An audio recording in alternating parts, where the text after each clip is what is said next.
If there's one country that continues to capture international media attention despite being so small and impoverished, it's El Salvador. Why? Because of Nayib Bukele, its controversial millennial president, who manages to squeeze in time between Instagram stories to implement policies as extravagant as Bitcoinizing the country's economy. However, his flagship policy is undoubtedly his hardline approach to crime. Just a few years before Bukele took office, El Salvador was the most dangerous country in the world. Walking down certain streets was practically an invitation to be kidnapped, and that was the best-case scenario. Today, however, this Central American country has a homicide rate lower than that of the United States. And yes, part of it is because the numbers are likely cooked more than a well-done steak, and because this achievement was reached by disregarding judicial procedures where many innocent people haven't had the right to a fair trial. But let's be honest, the majority of Salvadorans are completely captivated by Bukele. After all, when one's life is at stake, everything else becomes secondary. But today, we're not here to talk about Bukele's policies, though they're certainly related. Today, we're here to talk about the past. Specifically, we've asked ourselves the following question: how did criminal groups change El Salvador's economy? And in which direction will its economy go now that the problem of extreme violence seems to be under control?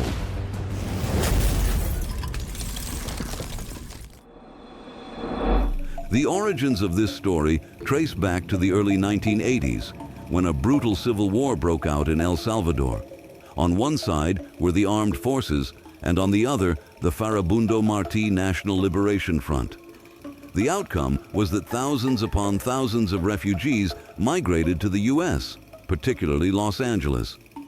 At that time, the U.S. had barely any Salvadoran immigrant communities, so the refugees had no support networks or communities. The result? The newcomers ended up living cramped in shoeboxes and earning pitiful wages. They were so poor that even other immigrant groups discriminated against them. But the issue wasn't with these refugees. As is often the case with these matters, the calamity arrived with the second generation, the children of Salvadorans who were either born in the U.S. or brought there as infants. These children grew up almost entirely on their own. Their parents worked full-time, and they ended up living in poverty, social exclusion, and a lack of supervision. Essentially, the perfect breeding ground for falling into street violence and drug-related activities. It was here, in California, and not in El Salvador, that the infamous gangs MS-13, Mara Salvatrucha, and Barrio 18 were born. Because no, at that time, El Salvador had no significant organized crime groups. But in 1996, something happened that changed everything. The U.S. passed a law that facilitated the deportation of foreign-born criminals. At first glance, this law seemed harmless. However, when these criminals arrived in their native country, they realized two things. First, the vast majority of them were completely free and wouldn't have to serve out their sentences in Salvadoran prisons. Second, the country was still recovering from the Civil War, which had ended only 4 years prior. At that time, El Salvador wasn't very violent yet, but it was incredibly poor, and the government was left extremely weakened. These criminals had free rein to repeat what they had done in the U.S., namely, drawing the poorest individuals into organized crime. Law enforcement was so devastated that it was powerless to stop them. These gangs, the infamous MARAS, had a unique characteristic. They were extremely territorial. To give you an idea, the MARAS set up border checkpoints where they controlled the documents of everyone who wanted to enter or leave their neighborhoods. But this territoriality raises a question. How did the MARAS affect El Salvador's economy? This is precisely the question posed in a scientific article. The results? What you're seeing on the screen is a comparison of household incomes based on their distance from these border checkpoints. People living outside the MARAS-controlled areas are significantly wealthier. Simply by living 50 meters outside of MARA borders, the difference in income is staggering.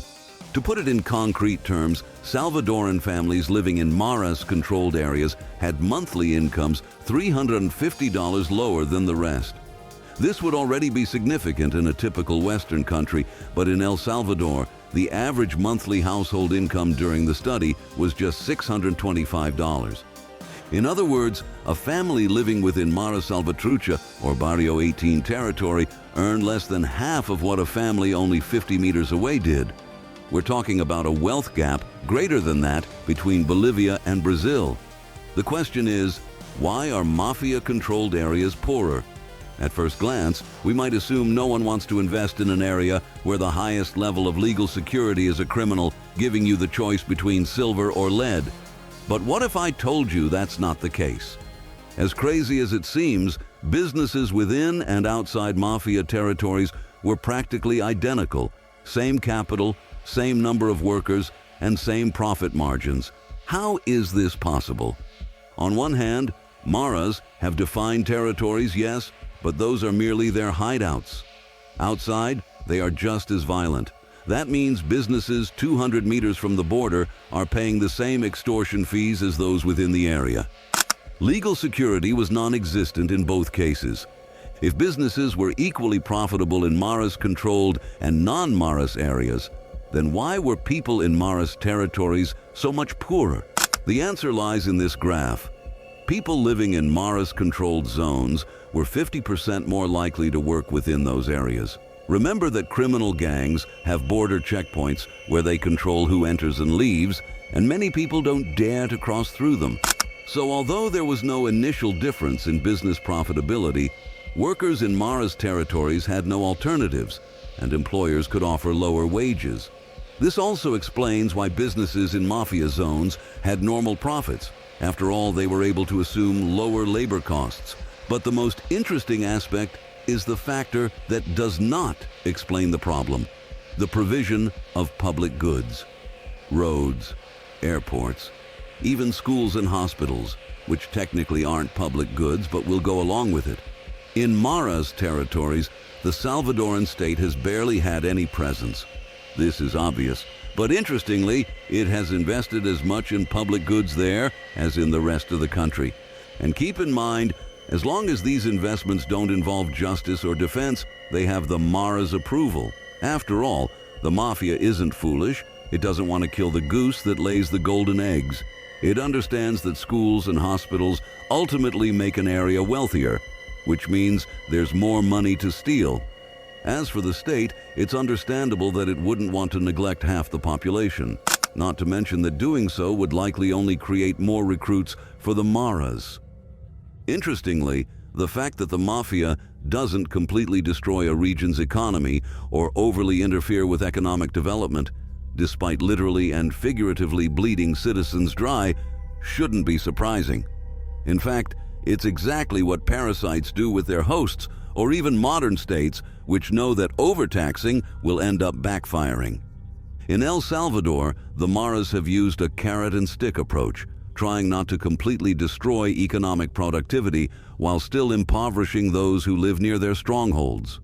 All this talk of carrots is fine, but security comes first, and if they need to control the flow of people to prevent rival gangs from taking advantage, they will do so without hesitation. To end on a positive note, Bukele's policies at least seem to be working. Many Salvadorans have had, for the first time in 20 years, the opportunity to go to a better job without an armed man checking their passport. But now it's your turn. Were you aware of the role the U.S. played in the rise of the MARAs? What do you think about the salary reduction in heavily controlled areas? Do they genuinely aim not to destroy the economy, or do they simply lack the means to extort as much as they'd like?